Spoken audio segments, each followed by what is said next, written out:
আবু বকর চিৎকার দিয়ে বললেন, আলীকে ডাকো, আলীর সাথে আমার কিছু কথা রয়েছে। আলীকে ডাকা হলো। আলীকে ডাকার পর আবু বকর সিদ্দিক হাতের উপরে হাত দিয়ে বললেন, আলী তুমি তো বিশ্ব নবীর একজন জামাতা, বিশ্ব নবীর সেই কাপড়ের ছোঁয়া তো তোমার হাতে লেগেছে, বিশ্ব নবীর শেষ নিঃশ্বাস ত্যাগ হয়েছে, তুমি তো ঠোঁট দুটো বন্ধ করেছিলা, তোমার এই বরকতময় হাতটা তো বিশ্ব নবীর লালার সাথে লেগেছে। বিশ্ব নবীকে যখন দাফন কাফন করা হয়, যখন কবরে নামানো হয়, রওজায় নামানো হয়, ও আলী তুমি তো নিজের হাতে নামিয়েছিলা আর বলেছিলা বিশ্ব নবী পৃথিবীর জমিন থেকে আমাদেরকে এতিম করে চলে গেল। আমি দুইটা মাত্র ওয়াদা, দুইটা মাত্র ওসিয়ত তোমাকে বন্ধু হিসাবে করতে চাই। এক নাম্বার হলো, আমি আবু বকর যখন চলে যাব, চলে যাওয়ার পর তুমি আলী ওই বরকতময় হাত দিয়ে আমার কাফন দাফনটা করে দিও। বলেন না সুবহান। কারণটা হলো কিয়ামতের ময়দানে আল্লাহ রাব্বুল আলামিন যখন আমাকে জিজ্ঞাসা করবে, ও আবু বকর তুমি কি করেছো, তোমাকে এত শক্তি পাওয়ার এবং অর্থ দিয়েছিলাম, আমি একটা কথাই বলবো, শুধুমাত্র কেবলমাত্র কিছুই করতে পারি নাই, বিশ্ব নবীর হাতের ছোঁয়া দিয়ে আমি দাফনের কাপড়টা আলীর মাধ্যমে পরে এসেছি। বলেন সুবহানাল্লাহ। আলী রাদিয়াল্লাহু তাআলা চোখের পানি ছাড়েন এবং বলেন, বন্ধু হিসাবে আবু বকর সিদ্দিক, আবু বকর সিদ্দিক আপনি তো আমাদের খলিফাতুল মুসলিমিন, প্রথম খলিফা গারসের বন্ধু, ও আবু বকর আপনি যে ওসিয়তটা করেছেন, আমাকে যদি আল্লাহ হায়াত দেয় আর আপনি যদি চলে যান, আপনার এই এক নাম্বার ওসিয়তটা আমি অক্ষরে অক্ষরে পালন করে দেখাবো। বলেন সুবহানাল্লাহ। আবু বকর সিদ্দিকের পরিচয় আপনাদেরকে দিয়েছিলাম যে আবু বকর সিদ্দিককে, তার বাবার নাম কুহাফা। আবু বকর সিদ্দিকের বাবা ছিল কাফের, আবু বকর সিদ্দিকের মাও ছিল কাফের। আবু বকর সিদ্দিক সাধারণ কোনো ফ্যামিলির লোক ছিল না। আবু বকর সিদ্দিক ছিল ধনাঢ্য একজন ফ্যামিলির লোক, ধনাঢ্য কওমের লোক এবং অনেক টাকা সম্পদের মালিক। কিন্তু আজ পর্যন্ত কোনো বক্তা, কোনো আলোচক বলেছিল যে আবু বকর সিদ্দিক কোটিপতি ছিল? বলে নাই, আমিও বলবো না। কারণ হলো আবু বকর সিদ্দিকের জীবনী যদি না জানি তাহলে আমরা বুঝতে পারবো না যে আবু বকর সিদ্দিক কোটিপতি ছিল কিভাবে, ফকির হলো, গরিব হলো, অসহায় হলো, এটা আমাদের জানা দরকার। নবীর জীবদ্দশায় আবু বকর সিদ্দিক সহ তাবুকের যুদ্ধের সময় নবীজি সাহাবাদেরকে বললেন, দেখো মদিনা বর্তমান অভাব অনটনে রয়েছে, এই পরিস্থিতিতে তোমরা যদি আমাকে কিছু যুদ্ধের সরঞ্জাম টাকা পয়সা দাও তাহলে আমার জন্য সহজ হয়ে যাবে। বলেন সুবহানাল্লাহ। এক একজন এক একভাবে যার যা সম্পদ ছিল, যেমন আপনাদের এখানে যদি আমি কালেকশন করি, কেউ দেন 500, কেউ 5000, কেউ 1000, ঠিক কিনা বলেন? কেউ আবার দিতে পারেন না, কষ্ট পান যে হুজুর চেয়েছিল দিতে পারি নাই, কিন্তু আমি যখন কৌটাটা সামনে দিয়ে যাবে 10 টাকা হলেও দিয়ে দেবো। বলেন সুবহানাল্লাহ, ঠিক কিনা? যার যা সামর্থ্য অনুযায়ী দান, জোর করে দান সদকা এটা হয় না। আল্লাহর নবী বিশ্ব নবী রাহমাতাল লিল আলামিন তাবুকের যুদ্ধের সময় এলান করলেন, কে আছো? বিশ্ব নবী রাহমাতাল লিল আলামিন তার চাদরটা বিছিয়ে দিলেন। বিছানোর পর বললেন, যারা আছো সামর্থ্যবান এই চাদরের মধ্যে তোমাদের অর্থগুলো জমা করো। সুবহানাল্লাহ। নবীজি তার নিজের মাথার চাদর বিছিয়ে দিলেন। এখন সাহাবা ইকরামরা একের পর এক ধন সম্পদ নিয়ে আসতেছে, যার যতটুকু সামর্থ্য আছে নিয়ে আসতেছে। এর মধ্যে উল্লেখযোগ্য 4 জন সাহাবা, আবু বকর, ওমর, ওসমান, আলী, এরা তো সবসময়ের জন্য নবীজির আশেপাশে। এর মধ্যে থেকে আলী রাদিয়াল্লাহু তাআলা আনহু ভাবলেন যে এবার আবু বকরকে একটু দেখে নেব আমি, আবু বকর যেন আমার থেকে বেশি দান না করতে পারে। বলেন সুবহানাল্লাহ। আলী তো আল্লাহর নবীর আপন চাচাতো ভাই, আপন চাচাতো ভাই, আবার জামাতা, আবার খলিফা। তা আলী রাদিয়াল্লাহু তাআলা আনহু চিন্তা করলেন, আমার যে সম্পদ রয়েছে এই সম্পদ থেকে আমি 3/1 অংশ আল্লাহর নবীকে দান করব। বলেন সুবহানাল্লাহ। কিন্তু মনের ভিতরে অহংকার, এবার আবু বকরকে দেখব। তিনের অংশ নিয়ে আনন্দ ফুর্তিতে ঘোড়া উট দুম্বা নিয়ে নবীজির সামনে হাজির। নবীজি মুস্কি হাসি দিয়ে বললেন যে আলী তুমি কি নিয়ে আসছো? কই ইয়া রাসূলুল্লাহ, আমার যত সম্পদ ছিল আপনার তাবুকের যুদ্ধের জন্য আমি তিনের এক অংশ জমা করেছি। বলেন সুবহানাল্লাহ। নবীজি মুস্কি হাসি দিয়ে বললেন আলী তোমাকে আল্লাহ বরকত দান করুক। বলেন সুবহানাল্লাহ। এখন ওসমান ভাবতেছেন আলীর তো সম্পদ আমার থেকে কম, 4 খলিফার মধ্যে সবচেয়ে বেশি সম্পদের অধিকারী ছিল ওসমান গনি রাদিয়াল্লাহু তাআলা আনহু। ওসমান গনি, গনি মানে ধনী, গনি মানে কি? ধনী। ওসমান গনি চিন্তা করলেন যে আলী তিনের এক অংশ নিয়ে আসছে, তাহলে আমি কমসে কম অর্ধেক নিয়ে যাই। কত? অর্ধেক। অর্ধেক সম্পদ নিয়ে আল্লাহর নবীর সামনে উপস্থিত করলেন। আল্লাহর নবী ওসমানের দিকে, ওসমান তো জামাই, তাকায় বললেন ওসমান তুমি কি নিয়ে আসছো? কই ইয়া রাসূলুল্লাহ, আপনার ভালোবাসা আর মুহাব্বতে আমার বাড়ির থেকে অর্ধেক সম্পদ নিয়ে আসছি। বলেন সুবহানাল্লাহ। নবীজি মুস্কি হাসি দিলেন, হাসি দিয়ে বললেন ওসমান আল্লাহ রব্বুল আলামিন তোমার অর্থের মধ্যে বরকত দান করুক। বলেন না সুবহানাল্লাহ। ওমর ফারুক রাদিয়াল্লাহু তাআলা আনহু চিন্তা করলেন আলী দান করেছে তিনের এক অংশ, উসমান দান করেছে অর্ধেক সম্পদ, আমি যদি ওমর ফারুক হয়ে অর্ধেক দেই, তিনের এক অংশ দেই, তাহলে তাদের উপরে যেতে পারবো না। সুতরাং আমার যে সম্পদগুলো রয়েছে একদিনের সম্পদ বাড়িতে রেখে সমস্ত সম্পদ নবীজির জন্য ওয়াকফ করে দিব। বলেন সুবহানাল্লাহ। সমস্ত সম্পদ উনি নিয়ে আসলেন। আনার পর তাবুকের যুদ্ধের মধ্যে ওমর ফারুক রাদিয়াল্লাহু তাআলা আনহু সম্পদগুলো হাজির করলেন। হাজির করে খুবই বিনয়ের সাথে আল্লাহর নবীর সামনে উপস্থিত হলেন। উপস্থিত হয়ে বললেন ইয়া রাসূলুল্লাহ, আমি সব কিছু নিয়ে আসছি আপনার জন্য, আপনার ভালোবাসার জন্য। আল্লাহর নবী তো সব জানেন কি না বলেন? কে জানিয়ে দেয়? কার মাধ্যমে? জিবরাইলের মাধ্যমে। কার মাধ্যমে? জিবরাইল। নবীজি ওমর ফারুককে বললেন ওমর ফারুক তুমি তো সব কিছু নিয়ে আসছো, বাসায় কি রেখে এসেছো? এখন ওমর ফারুক বললেন ইয়া রাসূলুল্লাহ, শুধুমাত্র একদিনের খাবার বাড়িতে রেখে এসেছি, আর যা আছে সব আপনার জন্য ওয়াকফ করেছি। বলেন সুবহানাল্লাহ।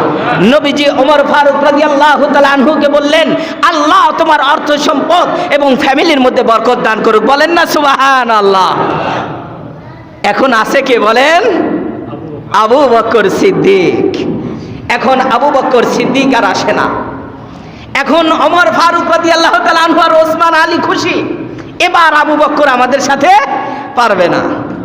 আল্লাহ রব্বুল আলামিন আবু বকর সিদ্দিকের জন্য ওই দিন জিবরাইল আলাইহিস সালাতু ওয়াস সালামকে নাজিল করেছেন, যাও জিবরাইল আমার নবীকে সুসংবাদ দিয়ে দাও আবু বকর যে বাসা থেকে আসবে, কি পরে আসবে সেই জামাটা পর্যন্ত সেই দানের গাট্টির ভিতরে উঠিয়ে দিয়েছে। বলেন না সুবহানাল্লাহ।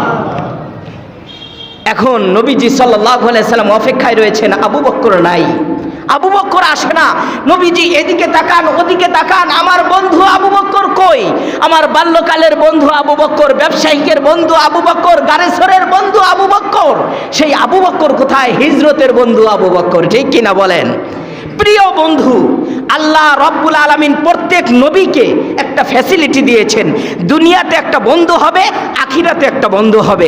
আল্লাহ রব্বুল আলামিন বলেছেন, প্রিয় নবীকে বলেছেন ইয়া রাসূলুল্লাহ আমার প্রিয় হাবিব, আপনার জন্য প্রিয় বন্ধু হিসাবে আমি নিযুক্ত করে দিলাম আবু বকর সিদ্দিক। বলেন সুবহানাল্লাহ। আর আখিরাতের জন্য জিবরাইল আলাইহিস সালাতু ওয়াস সালাম। প্রত্যেক নবীর এমন বন্ধু ছিল।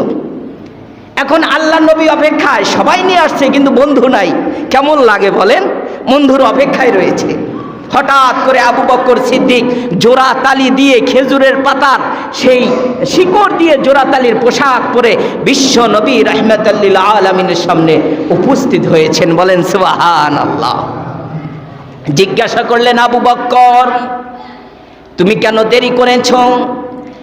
মদিনার সমস্ত মানুষ আমার জন্য দান সদকা নিয়ে এসেছে, যুদ্ধের মধ্যে অংশ নেবে, তাবুকের যুদ্ধের মধ্যে সবাই চলে যাবে, সবাই প্রস্তুতি নিয়েছে। ও আবু বকর তুমি এখনো আসতে পারো নাই, তোমার কি ভালোবাসা কমে গিয়েছে? বিশ্ব নবীর কথা মোতাবেক তুমি পৌঁছতে পারো নাই।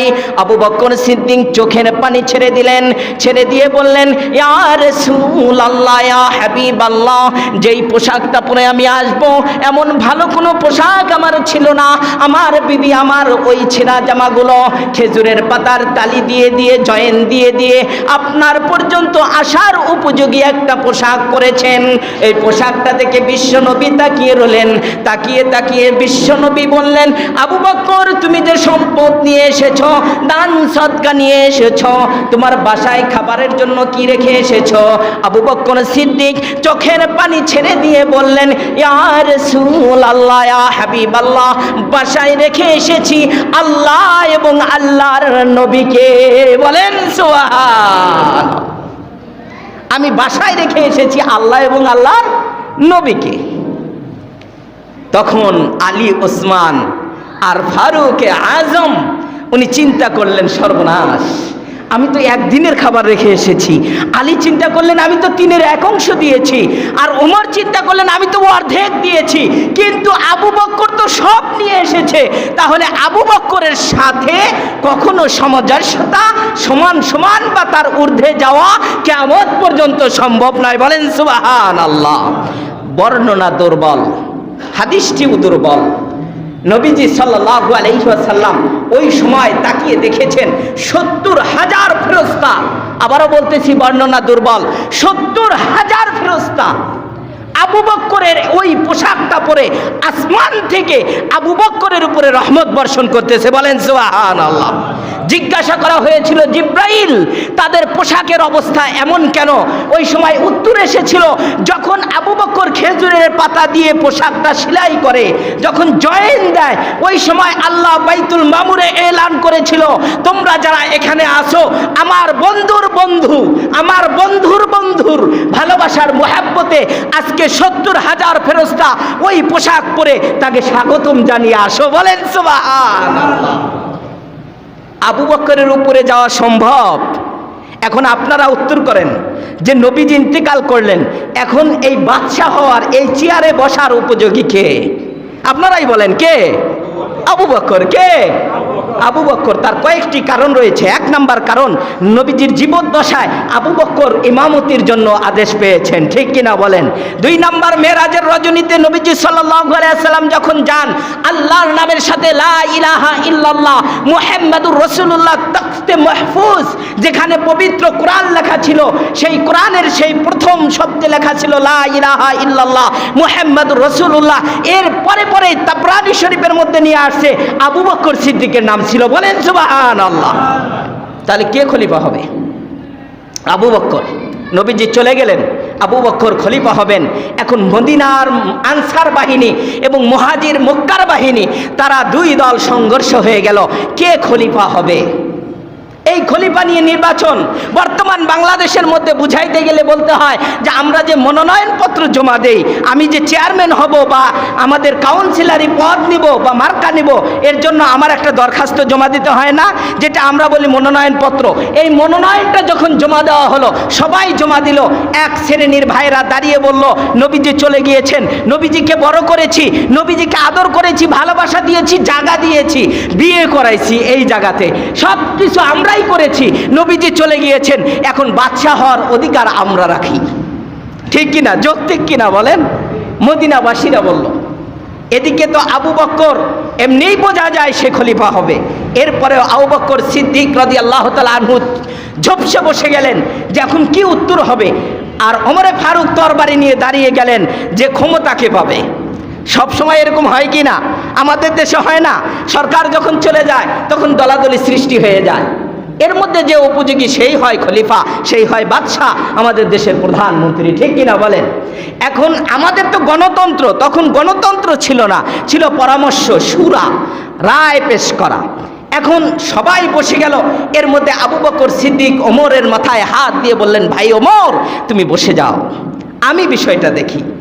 আবু বকর সিদ্দিক দাঁড়িয়ে বলল, দেখো, আমি বিশ্বনবীর সাথে ছিলাম, সর্বদাই ঈমান গ্রহণের পর বিশ্ব নবী যখন আমাকে বলেছিল, আমি যখন বলেছিলাম ইয়া রাসূলুল্লাহ আমার কাজটা কি, তখন বলেছিল আমি যেভাবে দিনের দাওয়াত দেই তুমিও আমার সাথে দাওয়াত দিবে। বলেন সুবহানাল্লাহ।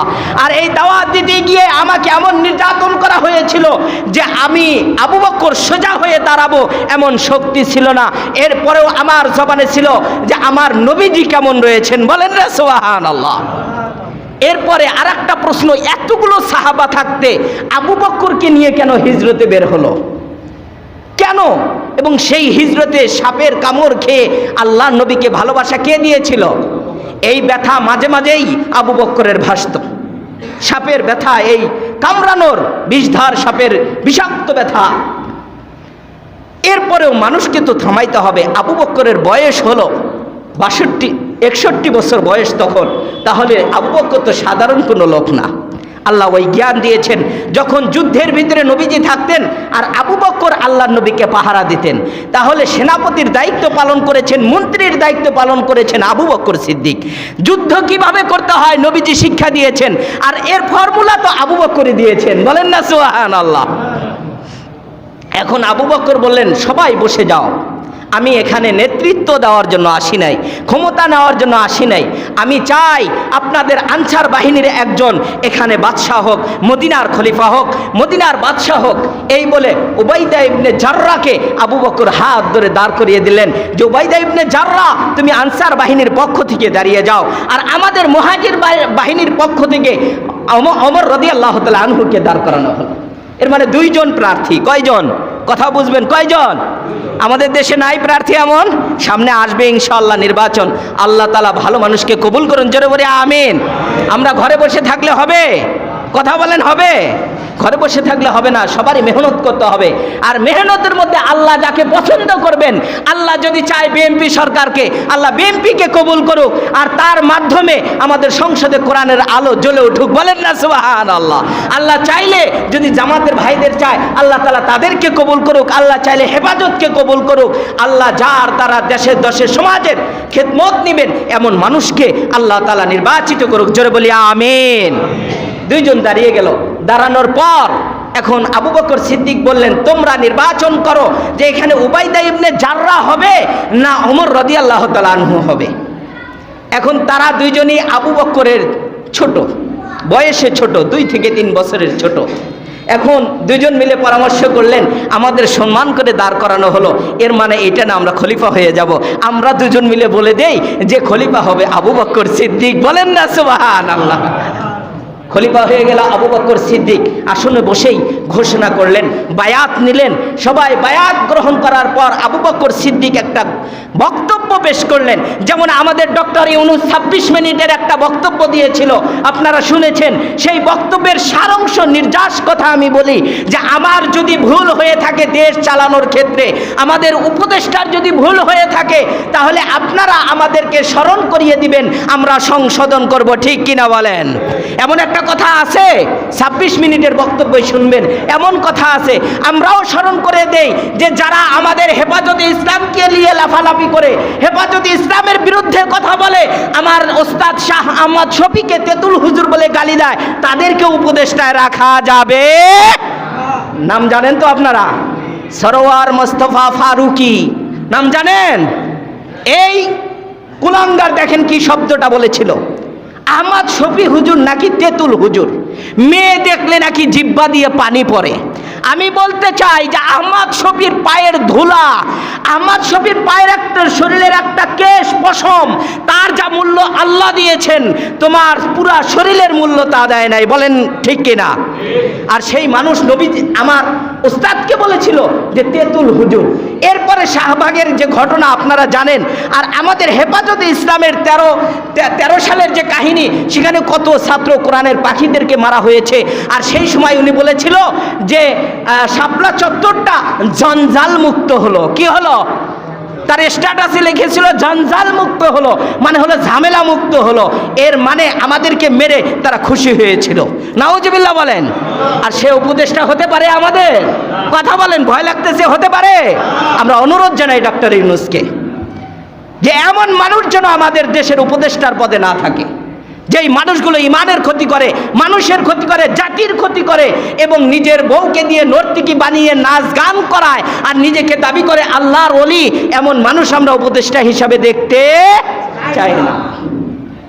তেমন বক্তব্য আবু বকর সিদ্দিক সিংহাসনে বসে সবাইকে উদ্দেশ্য করে বললেন, আমি খলিফা হয়েছি, আমার খেলাফতের মধ্যে যদি কোনো প্রকার কমি হয় আর খেলাফত চালাইতে গিয়ে যদি কোনো অসুবিধা মনে হয়, আমার যদি ভুল ধরা পড়ে, তাহলে তোমরা আমাকে জানিয়ে দিও, আমি সংশোধন হয়ে যাব।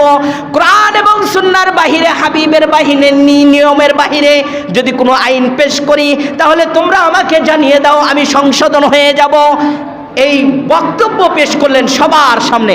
সাহাবায়ে কেরাম খুশি হয়ে বললেন, একজন দাঁড়িয়ে বললেন যে খলিফাতুল মুসলিমিন আবু বকর সিদ্দিককে বললেন যে আপনি যদি কোরআন হাদিসের বাহিরে কোনো আইন করেন, তাহলে আমরা সঙ্গে সঙ্গে আপনাকে জানিয়ে দেব, আর যদি সোজা পথে না হাঁটেন, তাহলে আমরা কিভাবে সোজা করব, এটা ইনশাআল্লাহ আমরা প্রস্তুত থাকবো। বলেন সুবহানাল্লাহ। আবু বকর খেলাফতে বসলেন। লম্বা ইতিহাস, 10টা যুদ্ধের ভিতরে আবু বকর নিজে এবং সেনাপ্রধান বানিয়ে বানিয়ে সেখানে জয়যুক্ত হলেন। এর মধ্যে আল্লাহ নবীর পালক পুত্র জায়েদ ইবনে হারিস, এই জায়েদ ইবনে হারেসার সন্তানের নাম হলো উসামা। এই উসামাকে একটা সেনাপতির দায়িত্ব দেওয়া হয়েছিল যুদ্ধের মধ্যে। নবীজি এই সময় ইন্তেকাল করলেন, আর এই ইন্তেকালের পর পর উসামা সেই যুদ্ধে থেকে ফেরত আসেন। আর আবু বকর সিদ্দিক বললেন যে যেহেতু নবীজি দায়িত্ব দিয়েছেন, এটা আমি কাটতে পারি না, উসামাই এই যুদ্ধের সেনাপতি থাকবে। এই যুদ্ধের সেনাপতি বানিয়ে যখন সিরিয়ায় পাঠানো হলো, উসামা বীরের ভেষে যুদ্ধ করে সেখানে জয়যুক্ত হয়ে আবু বকরের কাছে ফেরত আসছেন। বলেন সুবহানাল্লাহ। এইভাবে 10টা যুদ্ধের নিজাম, 10টা যুদ্ধের ইন্তজাম আবু বকর সিদ্দিক দিলেন। এর মধ্যে ওমর ফারুক রাদিয়াল্লাহু তাআলা আনহু বললেন, আবু বকরকে আপনি যেভাবে দেশ চালাচ্ছেন, এইভাবে যদি দেশ চলে, তাহলে আমাদের মদিনা চালানো সম্ভব হবে না। আবু বকর চিন্তায় পড়ে গেলেন, কারণটা কি, কোথায় কি হয়েছে জানতে চাইলেন। কয় দেখেন, সিরিয়া, মুলকে শাম, ইরাক, ইরান যা আছে সব কিছু মিলে সেখানে তারা বলতেছে আমরা আর কর আদায় করব না, অর্থাৎ জাকাত আদায় করব না। নবীজি চলে গিয়েছেন, আমাদের জাকাতও বন্ধ। আবু বকর সিদ্দিক রেগে গেলেন, কারণটা কি? বলে কারণ হলো এটা, নবীজি নাই, আমরা আর কাকে জাকাত দেব?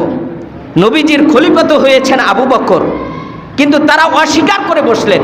আবু বকর সিদ্দিক বললেন, দেখো শুধু জাকাত না, একটা সাগীর বাচ্চা, ছোট বাচ্চা যেটা এখনো 1 বছর পূর্ণ হয় নাই, এমন বাচ্চাও যদি কেউ জাকাতের জন্য অস্বীকার করে, আমি আবু বকর খেলাফতের আইন থেকে পাশ করে দিলাম যে তার মাথা, তার কল্লা ওখানে শিরচ্ছেদ করা হবে। বলেন সুবহানাল্লাহ। জাকাতের আইন করেছে আবু বকর সিদ্দিক, দায়িত্ব দিলেন ওমর ফারুক রাদিয়াল্লাহু তাআলা আনহুকে। সাধারণ কোনো মানুষ, যে ওমর আল্লাহর নবীকে হত্যা করতে এসেছিল, সেই ওমরের দায়িত্ব হলো জাকাত আদায় করা। এখন খলিফা হয়েছেন আবু বকর, মানতেই হবে জাকাত আদায় করা। এর মধ্যে হঠাৎ করে উবাইদা ইবনে জাররাহ খবর নিয়ে আসলেন যে খলিফাতুল মুসলিমিন আবু বকর, এখন যে অবস্থা চলতেছে মুলকে শাম এবং ইরাকে, তারা নিজেরা নবী দাবি করতেছে, নিজেরা বলতেছে নবী চলে যাওয়ার পর আমাদেরকে খেলাফত দিয়ে চলে গিয়েছে। বলেন নাউজুবিল্লাহ। একই সাথে 2টা সমস্যা। এরপরে আবার হেরাক্লিয়াস, রোম সম্রাট, খবর পাঠিয়ে দিল বিশ্ব নবী রাহমাতাল লিল আলামিন পৃথিবীর জমিন থেকে চলে গিয়েছে, মদিনা আমাদের শাসনে চলবে। আবু বকর সিদ্দিক বড় বড় 3টা বিপদ, বড় বড় 3টা সমস্যার সম্মুখীন। 1 নম্বরে হলো জাকাত আদায় করবে না।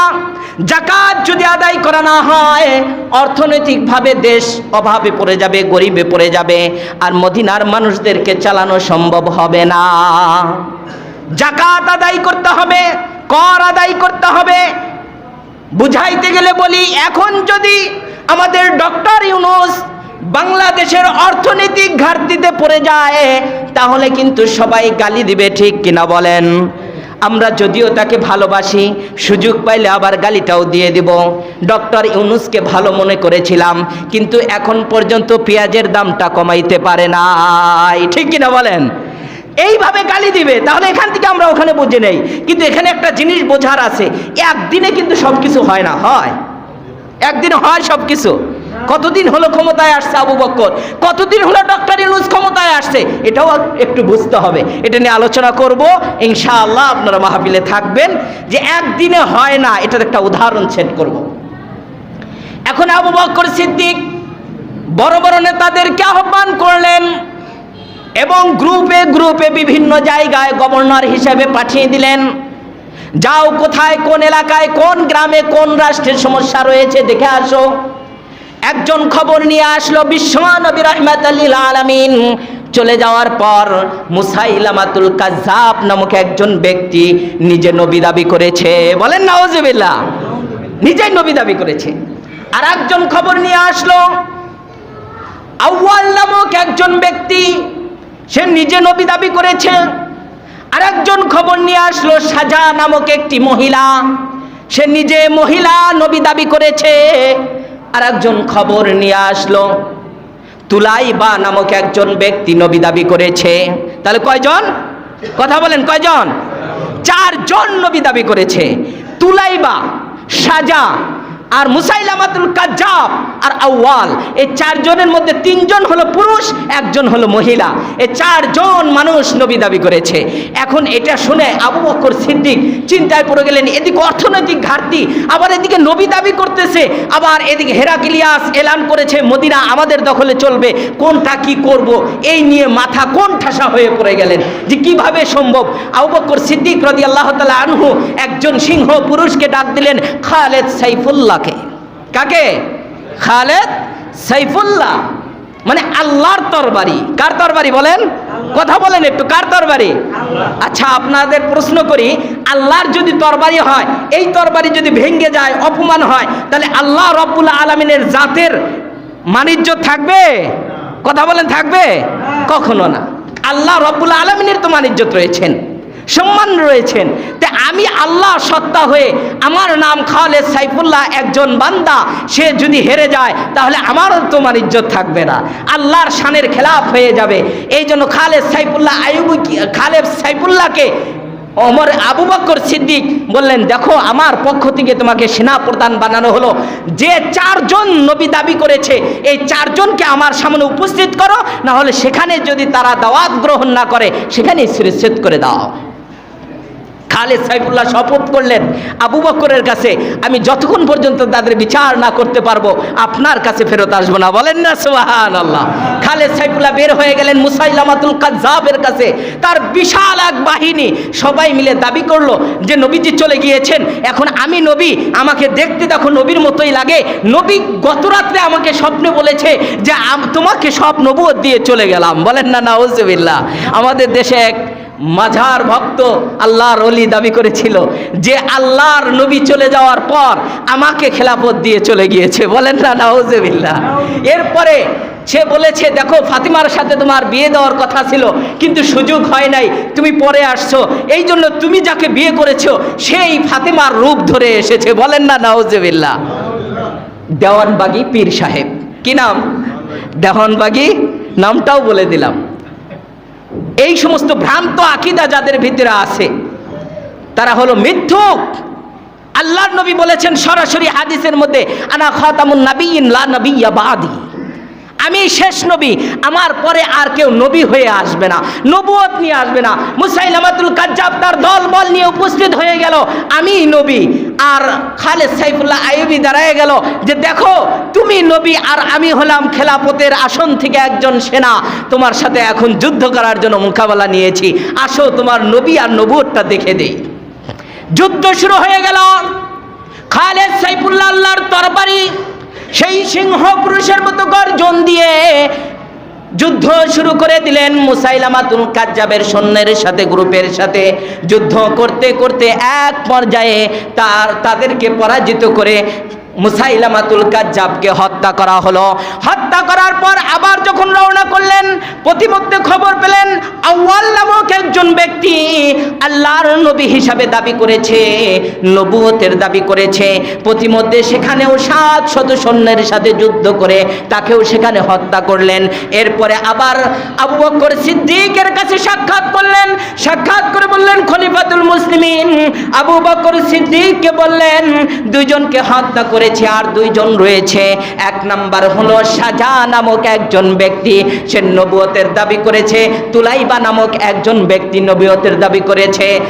আবু বকর সিদ্দিক বললেন তাদের সাথে সাক্ষাৎ করো।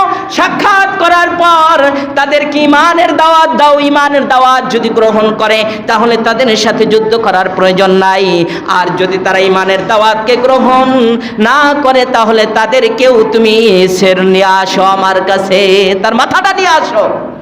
আবু বকর, একটা কথা বলি, নরম মানুষ যদি গরম হয় তাহলে বেশি খারাপ হয়, ঠিক কিনা বলেন? আবু বকর একজন নরম সাহাবা, তবিয়তে একেবারেই নরম, কিন্তু সেই একজন নরম সাহাবা এতটা গরম হয়েছে যে তাদের মাথা চাই, আমি কি চাই? আমার নবীর নবুয়ত দাবি করেছে, তাদেরকে পৃথিবীর জমিনে দেখতে চাই না। এই জন্য আবু বকরের উপরে যখন এই মেজাজ সর হয়ে গেল আর খালেদ সাইফুল্লাহ তো তৈরি নিলেন, দুইজনকে হত্যা করলেন, এরপরে আবার ফের দুইজনের জন্য বের হলেন। তারা ভয়ে আবু বকর সিদ্দিকের এই এলান শুনে সাথে সাথে খালেদ সাইফুল্লাহর কাছে বললেন, দেখো আমরা ভুল করেছি, আমাদেরকে মাফ করে দাও, আমরা দেশ ছেড়ে চলে যাব। বলেন সুবহানাল্লাহ। তারা দেশ ছেড়ে যাওয়ার পর কিছুদিন পর আবার কালিমা গ্রহণ করে মুসলমান হয়ে এক যুদ্ধের ভিতরে অংশ নিয়েছিল। অংশ নিয়ে তারা শহীদ হয়েছে। আল্লাহ তাদেরকে মাফ করুক এবং জান্নাত দান করুক, সকলে বলি আমিন। আবু বকর সিদ্দিক খেলাফত চালাচ্ছেন 2 বছর 3 মাস 10 দিন। কতদিন? 2 বছর 3 মাস 10 দিন। 2 বছর 3 মাস 10 দিন যখন শেষ হয়ে যাচ্ছে আর মাত্র 14 দিন বাকি রয়েছে, আবু বকর সিদ্দিক রাদিয়াল্লাহু তাআলা এই 14 দিনের সময় আবু বকর সিদ্দিক সেই সাপের যে ধ্বংসন করেছিল, সাপ যে তাকে কামড় দিয়েছিল, সেই সাপের কামড়ের ব্যথা অনুভব হচ্ছে। তখন সে একা একাই হিসাব করলেন যে 14 দিন আমার নবীজি পৃথিবীর জমিনে অসুস্থ হয়ে চলে গিয়েছিল। বলেন সুবহানাল্লাহ। আর নবীজির বয়স হয়েছিল 63 বছর, আমারও 63 বছর হতে আর মাত্র বাকি রয়েছে কয়দিন? 14 দিন। একা একাই জল্পনা কল্পনা করে তার মেয়ে আয়েশা সিদ্দিকাকে বললেন, আয়েশা, আমার যে বর্তমান অবস্থায় বোঝা যাচ্ছে আমি আর থাকবো না, সুতরাং মদিনার জমিনে যারা আছে তাদের সকলকে আসতে বলো, যারা নেতা লিডার বড় পর্যায়ে আছেন, নেতৃবৃন্দ, তাদেরকে ডাকো, তাদেরকে আসতে বলো। আর তার মেয়ের কথা শুনে সবাই, বাবার অসুস্থতা শুনে চলে আসলো। সবাইকে নিয়ে বসে আবু বকর সিদ্দিক বললেন, আমার বর্তমান যে অবস্থা, সম্ভাবনা আমি থাকবো না। এখন আমার পক্ষ থেকে আমার মনে হচ্ছে যে আমি যদি চলে যাই, আবার আমার খেলাফতের সময় যে অবস্থা হয়েছিল এই অবস্থা এমন হতে পারে, সুতরাং আমি সাপোর্ট করি যে আমার পরে ওমর রাদিয়াল্লাহু তাআলা আনহু খেলাফতের আসনে বসবে। তোমরা যদি রায় দাও তাহলে আমার এই সাপোর্টকে লিপিবদ্ধ করতে পারো। সবাই মিলে বললেন, আবু বকর সিদ্দিক আমাদের একজন খলিফা, জীবদ্দশায় বলেছে ওমর ফারুক খলিফা হবে, আমরা মেনে নিলাম। ওমর ফারুককে খলিফা হিসাবে যখন চিঠি লিপিবদ্ধ হয়ে গেল, আবু বকর সিদ্দিক বিষের কারণে আরো কাতরাচ্ছেন। কাতরাতে যখন 3 দিন, বিশ্ব নবীর যখন 3 দিন ছিল, আবু বকর বিছানায় পড়ে গেল, বিশ্ব নবীও বিছানায় পড়ে গেল। ঠিক আল্লাহর নবীর সাথে মিলে যাচ্ছে। মিলে যাওয়ার পর হিসাব করতেছেন, সোমবারের দিন বিশ্ব নবী পৃথিবীর জমিন থেকে বিদায় নিয়েছে, আমি আবু বকর সোমবারের দিন চলে যাব। বলেন না সুবহানাল্লাহ। আবু বকর সিদ্দিক তার মেয়ে আয়েশাকে বললেন, ও আয়েশা, তুমি ভালো করে স্মরণ রাখো, আমি যখন পৃথিবীর জমিন থেকে চলে যাব, আমার যে সম্পদগুলো রয়েছে, আবু বকরের 4 জন স্ত্রী ছিল, স্ত্রীর 4 জন সন্তান ছিল বা বেশি ছিল, তাদের মধ্যে সমান করে বন্টন করে দিও, কোনো প্রকার কমি যেন না হয়। আমি যে রাজকোষ থেকে ভাতা এবং বেতন নিয়েছি, স্যালারি পেয়েছি, এই স্যালারির জন্য 1 অংশ জমি বিক্রি করে রাজকোষের মধ্যে সেই ঋণটা শোধ করে দিও। বলেন না সুবহানাল্লাহ। আমি যে বেতনটা নিয়েছি সে বেতনও শোধ করে দিবে। আবু বকর সিদ্দিক মৃত্যু সজ্জায় চলে যাচ্ছেন, সাকরাতুল মউত চলে আসছে। আজরাইল আবু বকর সিদ্দিককে সালাম দিবেন, এমন কঠিন মুহূর্তে আবু বকর সিদ্দিক চিৎকার করে বলেন, আমি জানতে চাই আল্লাহর নবীর রওজা মুবারকের ভিতরে লাশটা কে নামিয়েছিল, আল্লাহর নবীর দাফন কাফনটা কে করাইলো, এটা জানার বড় ইচ্ছা। হঠাৎ করে একজন আনসার বাহিনী বলে দিল, আবু বকর সিদ্দিক বিশ্ব নবীর ধোয়া এবং কাফন দাফন সব কিছু করেছিল আলী রাদিয়াল্লাহু তাআলা আনহু। বলেন সুবহানাল্লাহ। আল্লাহর নবীকে যখন রওজা মুবারকে নামানো হয়, আলী রাদিয়াল্লাহু তাআলা আনহু নামিয়েছিলেন। এটা শোনার পর বিশ্ব নবীর যিনি দাফন কাফন সমাপ্ত করলেন, আলী রাদিয়াল্লাহু তাআলা আনহু, আবু বকর চিৎকার দিয়ে বললেন, আলীকে ডাকো, আলীর সাথে আমার কিছু কথা রয়েছে। আলীকে ডাকা হলো। আলীকে ডাকার পর আবু বকর সিদ্দিক হাতের উপরে হাত দিয়ে বললেন, আলী তুমি তো বিশ্ব নবীর একজন জামাতা, বিশ্ব নবীর সেই কাপড়ের ছোঁয়া তো তোমার হাতে লেগেছে, বিশ্ব নবীর শেষ নিঃশ্বাস ত্যাগ হয়েছে, তুমি তো ঠোঁট দুটো বন্ধ করেছিলা, তোমার এই বরকতময় হাতটা তো বিশ্ব নবীর লালার সাথে লেগেছে। বিশ্ব নবীকে যখন দাফন কাফন করা হয়, যখন কবরে নামানো হয়, রওজায় নামানো হয়, ও আলী তুমি তো নিজের হাতে নামিয়েছিলা আর বলেছিলা বিশ্ব নবী পৃথিবীর জমিন থেকে আমাদেরকে এতিম করে চলে গেল। আমি দুইটা মাত্র ওয়াদা, দুইটা মাত্র ওসিয়ত তোমাকে বন্ধু হিসাবে করতে চাই। এক নাম্বার হলো, আমি আবু বকর যখন চলে যাওয়ার পর তুমি আলী ওই বরকতময় হাত দিয়ে আমার কাফন দাফনটা করে দিও। বলেন না সুবহানাল্লাহ। কারণটা হলো কিয়ামতের ময়দানে আল্লাহ রাব্বুল আলামিন যখন আমাকে জিজ্ঞাসা করবে, ও আবু বকর তুমি কি করেছো, তোমাকে এত শক্তি পাওয়ার এবং অর্থ দিয়েছিলাম, আমি একটা কথাই বলবো, শুধুমাত্র কেবলমাত্র কিছুই করতে পারি নাই, বিশ্ব নবীর হাতের ছোঁয়া দিয়ে আমি দাফনের কাপড়টা আলীর মাধ্যমে পরে এসেছি। বলেন সুবহানাল্লাহ। আলী রাদিয়াল্লাহু তাআলা চোখের পানি ছাড়েন এবং বলেন, বন্ধু হিসাবে আবু বকর সিদ্দিক, আবু বকর সিদ্দিক আপনি তো আমাদের খলিফাতুল মুসলিমিন, প্রথম খলিফা গারসের বন্ধু, ও আবু বকর আপনি যে ওসিয়তটা করেছেন, আমাকে যদি আল্লাহ হায়াত দেয় আর আপনি যদি চলে যান, আপনার এই এক নাম্বার ওসিয়তটা আমি অক্ষরে অক্ষরে পালন করে দেখাবো। বলেন সুবহানাল্লাহ। দুই নাম্বার ওসিয়ত হলো, আমার দাফন কাফন শেষ করার আগেই আমার লাশটা ধোয়ানোর পর আল্লাহ নবীর রওজা মোবারকের গেটের সামনে নিয়ে লাশটা রাখা হবে। রাখার পর আমার পক্ষ থেকে আমি একটা সালাম তোমাকে দিয়ে যাচ্ছি, আর এই সালামটা তুমি আমার পক্ষ হয়ে, আবু বকরের পক্ষ হয়ে বিশ্ব নবীকে সালামটা পৌঁছিয়ে দিবে। আর সালাম পৌঁছানোর পর বিশ্ব নবী যদি কোনো প্রকার আওয়াজ বা গায়েব থেকে কোনো আওয়াজ আসে, সেই আওয়াজ অনুযায়ী তাহলে বিশ্ব নবীর পাশে আমাকে দাফন করে দিবে। বলেন না সুবহানাল্লাহ। আবু বকর সিদ্দিক পৃথিবীর জমিন থেকে চলে গেলেন। চলে যাওয়ার পর সেই ওসিয়ত মোতাবেক আলী রাদিয়াল্লাহু তাআলা আনহু আবু বকরের ওসিয়ত মানতে গিয়ে দাফন কাফন কমপ্লিট করলেন। কমপ্লিট করে রওজা মোবারকের পাশে নিয়ে দাঁড় করায় সেই আবু বকরের আমানত সালাম, সেই আমানত সালামটা বিশ্ব নবীকে দিলেন। আসসালামু আলাইকুম ইয়া রাসূলুল্লাহ ইয়া হাবিবাল্লাহ। সালাম দেওয়ার সঙ্গে সঙ্গে বিশ্ব নবীর সালামকে ঘুরিয়ে দেওয়ার জন্য আল্লাহ রাব্বুল আলামিন জিবরাইলের মাধ্যমে আওয়াজকে বড় করে দিলেন। আওয়াজ হয়ে গেল এবং সঙ্গে সঙ্গে বিশ্ব নবীর রওজা মোবারকে যে তালাটা ছিল, এই তালাটা সঙ্গে সঙ্গে ছুটে গিয়ে ফেটে গিয়ে সেখানে দরজাটা খুলে গেল এবং আহ্বান করা হলো, আবু বকরকে আমার পাশে শুয়ে দাও। জোরে বলেন সুবহানাল্লাহ। এই হলো ভালোবাসার প্রেম। আমাদের ভালোবাসা এবং প্রেম অর্জন করার জন্য আল্লাহ তৌফিক দান করুক। সকলে বলি আমিন।